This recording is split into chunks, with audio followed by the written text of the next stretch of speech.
시사 돋보기 시작하겠습니다. 국제사회에서 고립되는 미국이라는 주제로 말씀드리려고 합니다. 세계 정세에 대해서 좀 말씀드리려고 하는데, 미국이 세계 초강대국 막 이렇게 했을 때 세계 패권을 막 좌지우지한다고 지금까지 되어 있습니다. 근데 패권이란 거는 사전에 보니까 국제 정치에서 군사적 힘이나 경제력으로 다른 나라를 지배하고 자국의 세력을 높이려는 기세라고 나오고, 백과사전 같은 경우에는 경제적, 사상적 그런 영향력을 포함한 개념으로 패권을 설명하고 있더라고요. 그래서 패권이라고 하면은 미국이 이제 패권을 쥐었다라고 하면은 사상적으로도 영향력이 가장 크고, 군사력이나 경제력으로 다른 나라를 좌지우지하는 그런 힘을 가졌다라고 볼 수 있는 것 같습니다. 옛날에 학교 다닐 때 세계정세 강연을 들으면 보통 미국이 이라크를 침공했다던가 아프가니스탄을 공격했다던가 테러와의 전쟁을 하고 악의 축이라고 막 비난을 하고 이런 것들이 주였던 것 같아요. 그래서 다른 나라 사례, 세계정세를 잘 몰라서 강연을 들으면 재미는 있었는데 보통 유쾌한 내용은 좀 아니었던 것 같은데, 요즘의 세계정세를 보면 미국이 아까 그 강연 제목처럼 국제사회에서 고립되고 있구나라는 것을 잘 느낄 수 있지 않나 싶습니다. 오늘 간단하게 좀 돌아볼 건데, 이런 지역들을 이제 살펴볼 겁니다. 그래서 가장 먼저는 이란을 살펴보려고 그래요. 미국이 이란을 공격한다 만다 하고 이야기들을 많이 하고 있습니다. 그래서 그거를 좀 살펴보면은 미국 오바마 대통령 시절에 이란과 핵 합의를 맺었죠. 이란이 핵 프로그램을 이제 추진하겠다라고 하니까 미국이 그건 안 되는데 하면서 이란과 합의를 맺은 겁니다. 그래서 이란 핵 합의는 미국이 유엔 안보리 상임이사국 미국, 영국, 프랑스, 중국, 러시아랑 독일이 함께 해가지고 이란과 맺은 핵 합의예요. 그래서 이거에 따르면은 핵 프로그램을 이제 추진하지 않고 원자력 발전이나 이런 거 하면은 핵물질이 나오지 않습니까? 그래서 농축 우라늄이나 플루토늄이 나오게 되는데, 이 보유량을 어떻게 할 것인지 이런 것들을 합의를 했습니다. 근데 아시는 것처럼 2018년에 트럼프가 이 이란 핵협정을 이제 탈퇴한다고 그랬죠. 그래서 이런저런 근거를 든 건 있어요.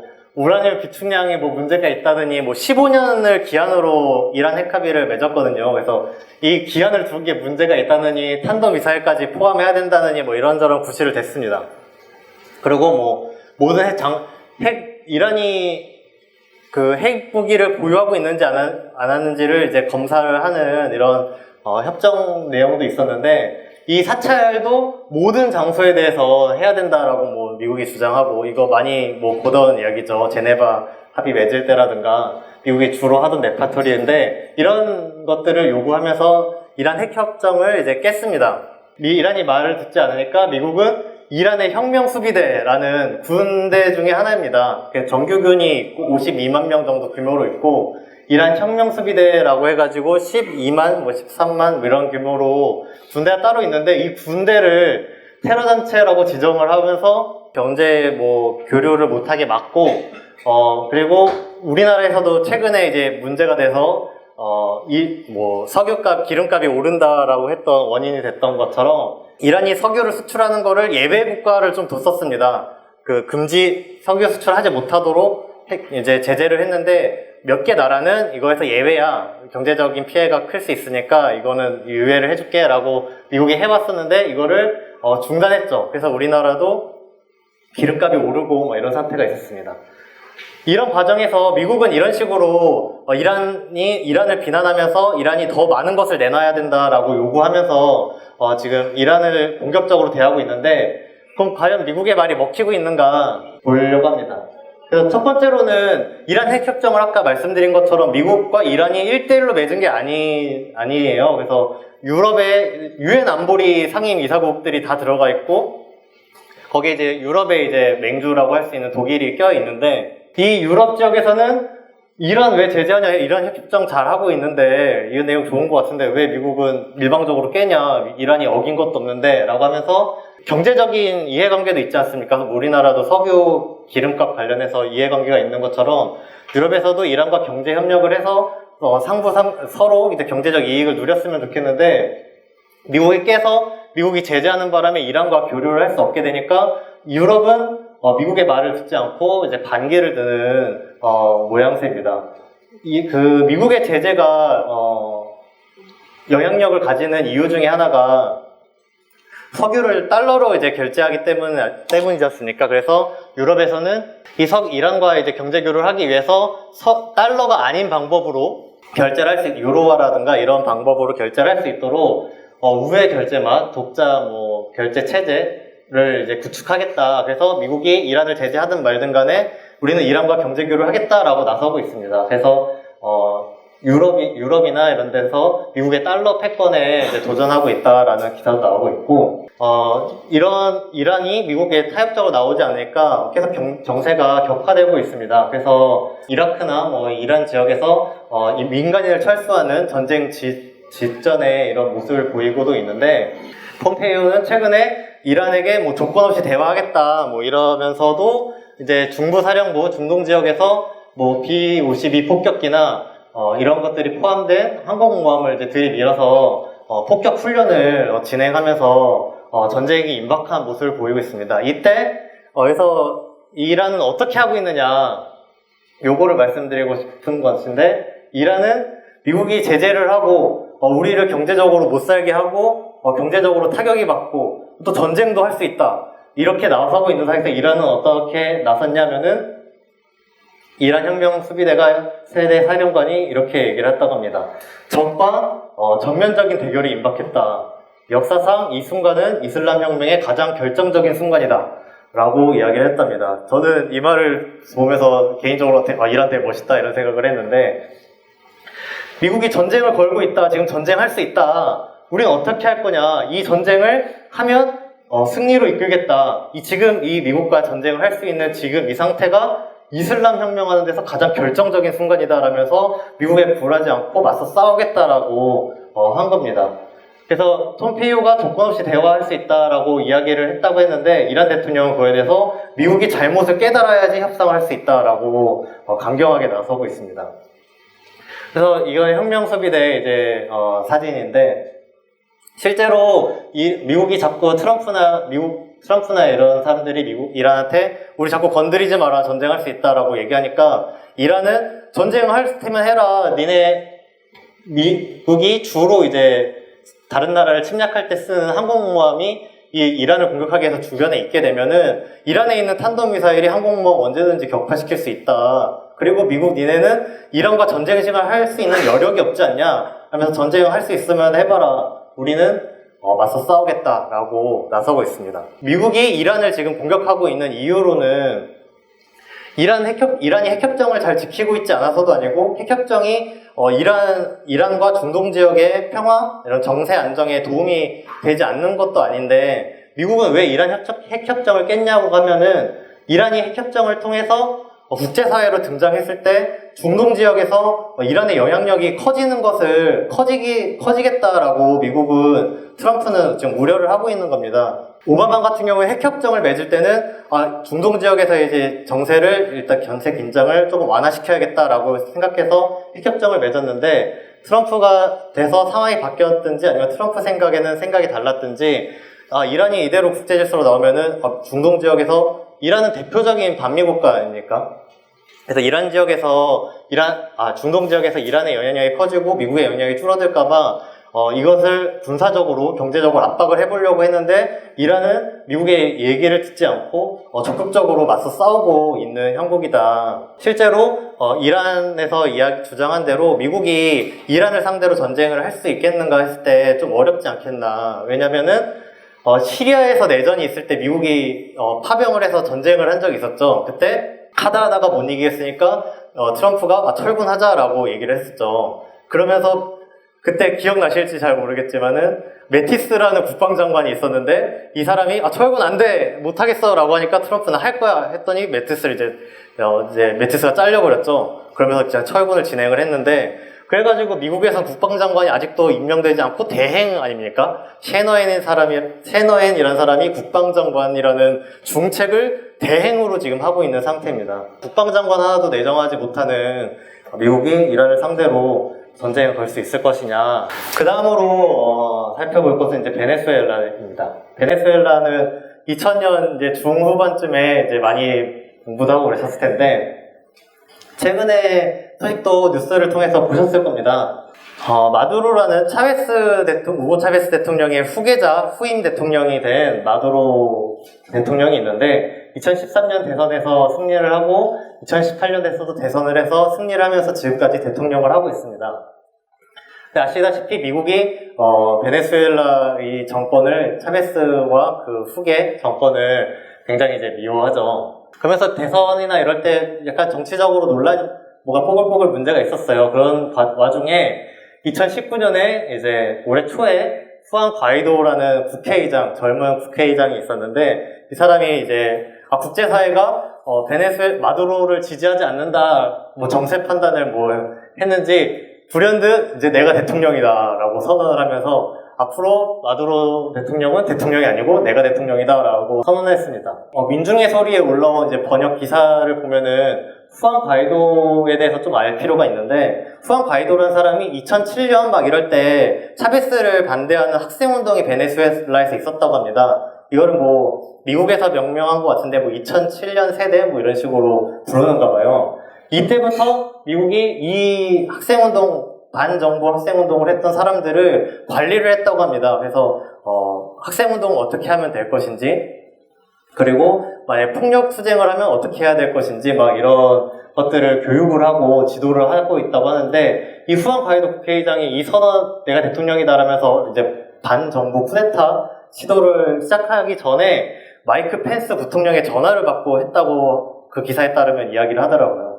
그래서 미국의 손탑을 타고 이제 반란을 일으킨 건데, 이 대통령이라고 선언하면서 저 군대에게 지금 마두로 얘기 듣지 말자, 우리 같이 봉기하자라고 했는데, 그러면서 이 사진도 많이 보셨겠지만 나왔었죠. 이제 볼턴이 너무 이제 뻔한 의도가 너무 적나라하게 드러나 보이게 뇌물을 기자들에게 노출시켰는데, 여기 적힌 게 뭐냐면은 베네수엘라를 공격하기 위해서 콜롬비아에 뭐 5,000명 미군을 투입하겠다 뭐 이런 식의 메모를 의도적으로 기자들에게 보인 겁니다.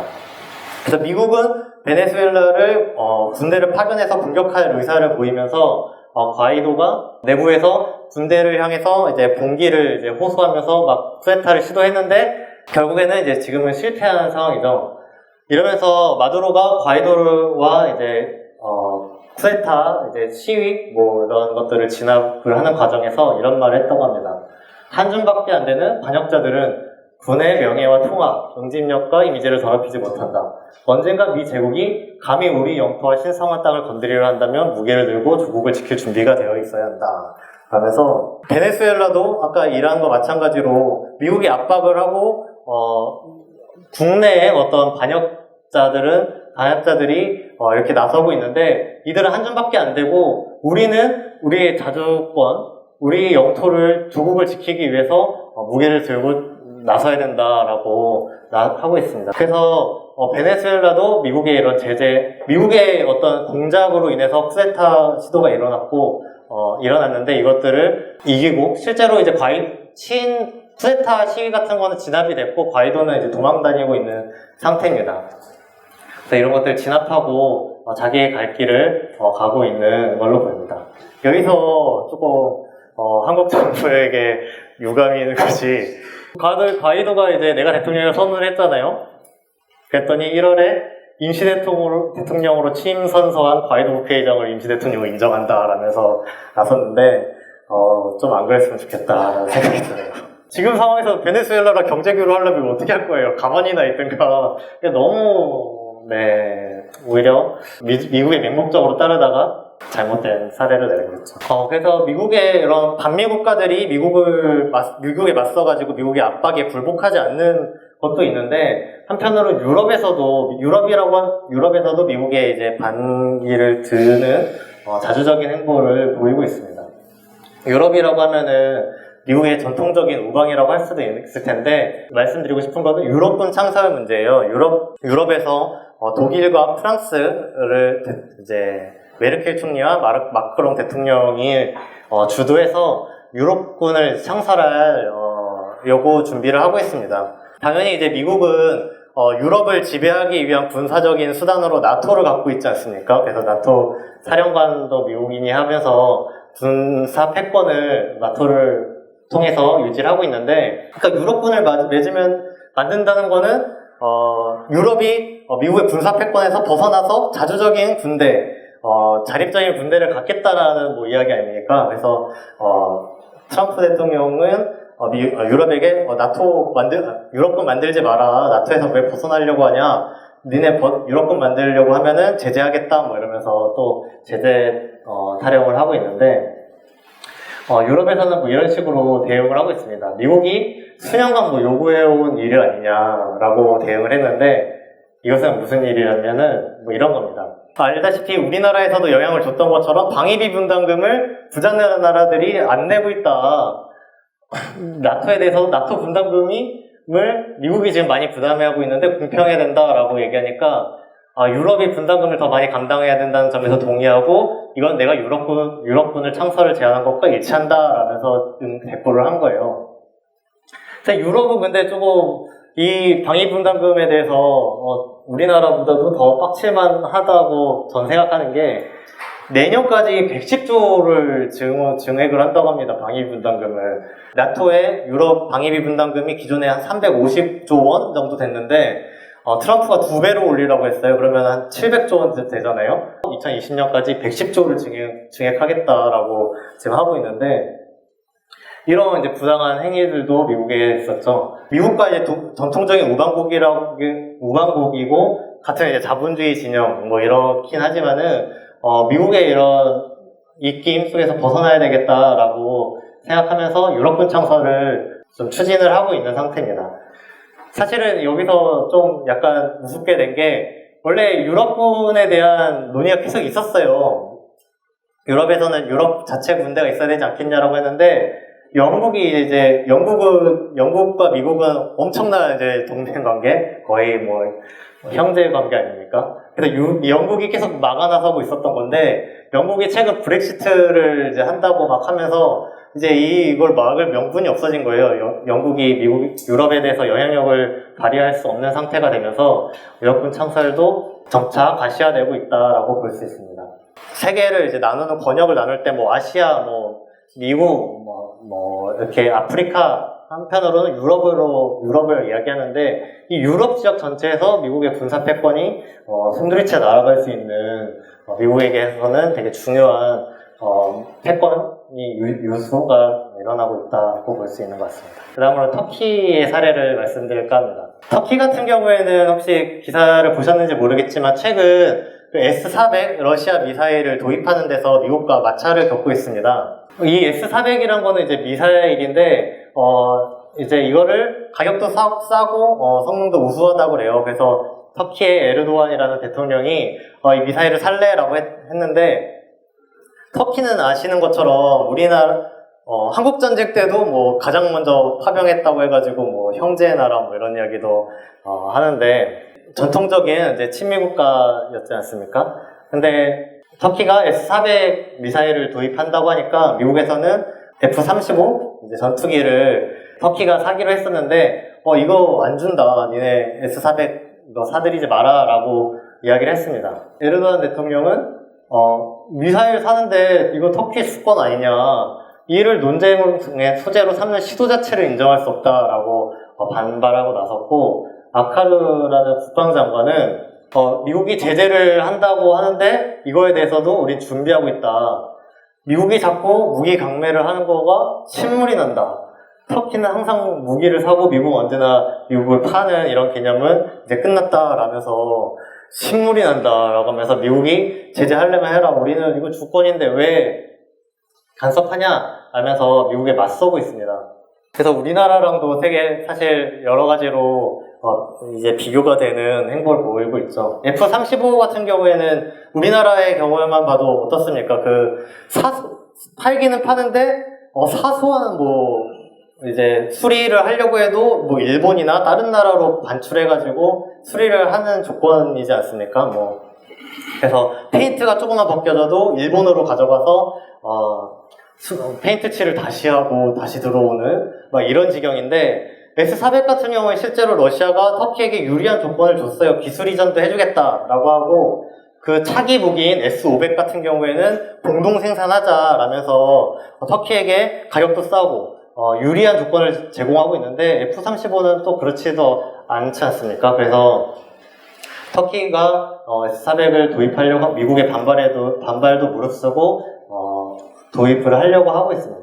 터키 같은 경우에는 조금 사례가 좀 볼만한 것 같아서 그 전살에 어떻게 이제 터키가 이렇게 되게 되었는가를 좀 말씀드릴까 합니다. 터키 같은 경우에는 이제 아까 말씀드린 것처럼 친미 국가였는데 특이하게 친미 국가이지만 미국에 대해서 감정이 좋지 않은 친미 국가였다고 합니다. 그래서 연도가 정확하게 기억 안 나는데 미국을 좋아하냐라는 질문에 9% 정도가 좋아한다라고 대답하는, 이렇지만 친미 국가야, 막 이런 이상한 종교적인 문제 때문에 세속주의, 몽건주의 이런 게 있는가 봅니다. 이런 종교적인 방침 차이 때문에 약이 됐다라고 보통 해석을 많이 하더라고요. 근데 여기서 터키에서 2016년도에 군부에서 쿠데타를 일으켰어요. 쿠데타를 일으켰는데 이 쿠데타를 터키 시민들이 군대가 일으킨 쿠데타를 막았습니다. 이 과정에서 이 쿠데타를 주도한 사람이라고 하는 사람으로 에르도안이 이제 지적한 사람을 미국이 보호하고 있어요. 그래서 에르도안 같은 경우에는 쿠데타했던 세력들을 적폐청산을 이제 철저히 하면서 좀 약간 가혹할 정도로 몇천 명을 이제 죽여버리는 식으로 적폐청산을 했는데, 미국 같은 경우는 이 핵심 인물을 보호하면서 터키에게 내주지 않고 있습니다. 그런 와중에 터키에서는 쿠데타 조직을 돕던 사람 중에 미국의 목사가 있는데, 이 사람을 이제 간첩 혐의로 잡았단 말이에요. 근데 미국이 이 사람 왜 잡아가냐, 풀어줘라라고 하면서 터키에 대한 제재도 하고 막 했습니다. 터키는 미국이 보호하고 있는 그 사람이랑 바꾸자라고 했는데 미국이 듣지 않아가지고 제재를 계속 가했고, 그러면서 작년에는 터키의 리라라는 화폐가 가치가 이제 폭락하고 이런 경제 위기도 겪었는데, 결국에 이 목사 같은 경우에는 터키가 이제 풀어줬습니다. 석방을 해주면서 제재 국면이 한 차례 풀렸는데, 이런 과정에서 터키 정부는 미국에 대해서 반기를 들고 전체 자주적으로, 그리고 러시아와 친한 행보를 보이고 있습니다. 터키 같은 경우에 개인적으로 많이 좀 보고 우리도 토론도 많이 해봐야 되지 않을까 싶은 게, 우리나라도 여러 가지 유사한 정황, 무기를 팔면 우리는 사야 되는 이런 구조도 유사하거니와 군부가 쿠데타를 일으키고 시민들이 막아나서는 이런 과정들도 여러 가지로 유의미하지 않나. 그런 데서 우리나라도 기무사 계엄령이나 이런 이야기를 하고 있던 것이 확인되지 않았습니까? 이런 점에서 터키 같은 경우에는 이런 쿠데타와 경제 제재, 군사적 압박 이런 것들을 이겨내고 이런 자주적인 정책을 펴나가고 있는 상황이다. 그 나머지는 중국과 러시아 얘기를 간단하게 하려고 하는데요. 여기 많이들 아실 테니까. 중국 같은 경우에는 이제 지금 화웨이나 이런 거 제재를 하면서 많이 무역 전쟁이 이제 계속 격화되고 있죠. 중국은 이거를 미국과 타협을 하는 식으로 해결해야 되겠다라고 보지 않고 어떤 식으로 나오냐면, 어떤 북한이 줄곧 주장하던 자력갱생의 방법으로 미국이 화웨이를 제재를 하면서 가장 언론에 많이 보도된 게 단적으로 화웨이 핸드폰이 있는데 구글이 안드로이드를 제공하지 않으면은 핸드폰의 생산의 차질을 겪을 수밖에 없다, 이런 식인데, 중미 무역 전쟁 그리고 미국이 화웨이를 제재하는 거는 사실 기술적인 측면이 껴들어 있지 않습니까? 화웨이가 5G 기술에서 선두주자이고, 이 질이 좋고 값이 싸니까 여러저런 나라에서 쓰는데, 이러면은 미국이 봤을 때 자기의 자국 안보에도 문제가 있고, 어떤 경제적인 무역, 이런 기술 격차 이런 데서도 문제가 생기니까 제재를 하면서 막아나서고 있는데, 중국은 이거를 미국이 막고 있고, 특히 이제 기술, 반도체라든가 안드로이드 이런 걸로 기술적인 문제를 에서 난관이 생기니까 이거를 어떻게 해결할 것이냐, 그때 기술 자립으로 이겨내자라고 나서고 있습니다. 그래서 수년 전 평온했던 세월부터 화웨이의 관계사인데, 극한의 생존을 위한 준비를 했고 미국으로부터 반도체 칩과 기술을 얻지 못할 상황에 대비했다. 그래서 미국이 제재할 상황을 대비해서 우리는 기술적 발전을 도모하고 있었다. 일방주의와 보호무역주의가 조국의 자력갱생의 길로 내몰고 있다. 이게 나쁜 거냐? 아니다. 우리 자력갱생으로 이겨나갈 거고 자립경제를 하는 거는 기술 자립을 이루는 것은 우리에게 좋은 거다라고 나서고 있습니다.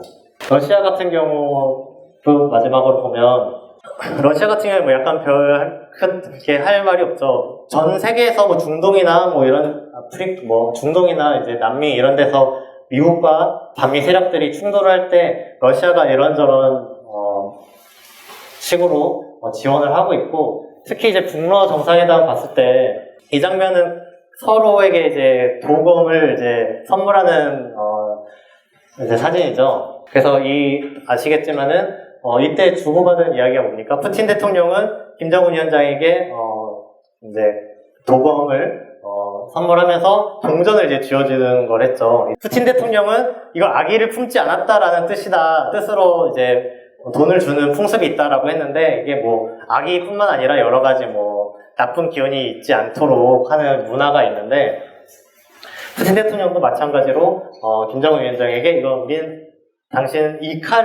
우리가 주는 이 칼은 당신을 향한 악의가 없다라는 것을 이야기를 한 상징적인 장면이었죠. 그러면서 김정은 위원장은 푸틴 대통령에게 칼을 주면서 어떻게 얘기를 했습니까?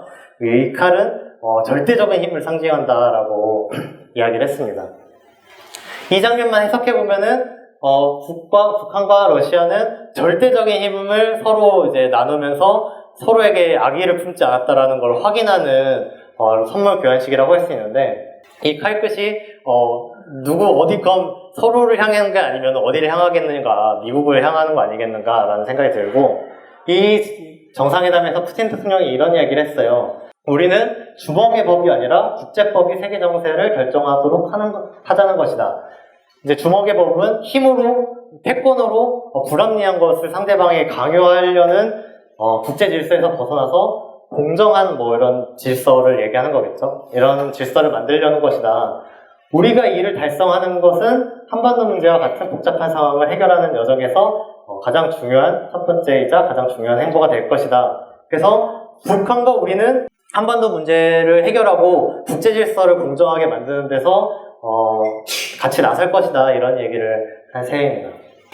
이렇게 중국, 러시아, 전 세계적으로 봤는데 미국의 이런 패권은 계속적으로 이제 붕괴를 하고 있고, 다른 나라에 대해서 미국의 경제적 이익 아니면은 세계 패권을 더 공고하기 위해서, 혹은 미국의 반대를 하는 나라들에 대해서 제압을 하기 위해서 경제적인 수단, 군사적인 수단을 통해서 패권을 계속 유지해 보려고 하고 있는데, 그것이 도처에서 미국이 시도를 하는 데마다 지금 파탄나고 있다라는 말씀을 드립니다. 약간만 미국 상황을 조금만 더 금방 말씀드리려고 하는데, 미국의 여론조사를 보면은 사회주의에 대한 지향이 점점 높아지고 있습니다. 그래서 사회주의가 어떻게 생각하냐, 좋다고 생각한다. 그리고 특히 젊은 층에서는 사회주의를 긍정적으로 생각하는 게 51%, 2018년 여론조사고, 2019년에서도 사회주의라는 단어가 긍정적이라고 생각하느냐 해서 젊은 층이 61%가 그렇다라고 이야기를 하고 있습니다. 이게 어떤 면에서 어떤 미국 상황과 연관돼 있냐라고 보면은, 작년에 이제 어떤 대학교 연구 결과인데, 대학교의 학생 중에 36%가 밥을 제대로 못 먹고 있다는 거예요. 그래서 펜실베니아의 한 대학의 경우에 74%가 끼니 걱정을 한다. 밥을 어떻게 먹지? 돈이 없는데. 생각해보면 우리도 끼니 걱정을 이제 하기도 하죠. 근데 이게 어느 정도 지경이냐면, 2018년도에 뉴욕의 주지사가, 뉴욕이면 잘 사는 도시 아닙니까? 학생들 굶는 게 너무 심각하니까 그 어떤 학생도 굶지 않도록이라는 프로그램을 해서 대학에 푸드뱅크를 설치한다는 거예요. 이게 식료품 같은 걸 이렇게 창고를 두고 기부를 받아서 거기 식료품을 채워 넣으면은 배고픈 사람들이 와서 가져갈 수 있게 해준다는 거예요. 그런 푸드뱅크가 그런 거거든요. 돈이 없는 사람, 돈이 없어서 밥을 먹는 사람이 많으니까 음식을 공짜로 주겠다는 거예요. 약간 사회주의적인 정책이라고 볼 수 있는데, 미국의 경제적인 상황이 교육의 상황이기도 하지만 경제적인 상황이 이런 지경에 이르렀다. 이제 한 가지 더 사례를 들면은 슈가 베이비, 슈가 데디라는 날이 있다고 합니다. 이게 간단히 말하면 원조 교재예요. 이 원조 교재를 알선하는 사이트까지 있어요. 시킹 어레인지먼트라고. 그래서 뭐 이런 옵션이 있다고 합니다. 커피를 마시거나 뭐 잠을 자는 이런 것까지 해서 추가 베이비는 이제 학생들이고 슈가 데디는 이제 뭐 어른들이 원조 교재를 하는 이런 사이트까지 해서 학생들이 학교 메일을 사용해서 가입하면은 프리미엄 회원 자격을 제공하는. 그래서 각 대학별로 1000명이 넘는 학생들이 가입을 해서 뉴욕대에는 1600명, 뭐 칼럼비아대는 뭐 1008명, 뭐 이렇게 회원 가입이 돼 있다고 그래요. 미국이 이런 상황이니 미국 자체에서도 이런 지경으로 지금 치닫고 있다. 그러다 보니까 지금 유럽, 뭐 중동, 뭐 남미, 그리고 아시아 이 지역에서 미국이 자기 이익을 위해서 경제적 이익을 조금 빨아먹어 볼까 하고 이제 빨대를 착 꽂아보면은 그 빨대로 이 단물이 나오는 게 아니라 패권이 막 줄줄 새어 나오는 이런 상황이 오늘날의 세계 정세가 아닌가라는 생각이 듭니다. 네, 약간 길어진 것 같은데 들어주셔서 감사합니다.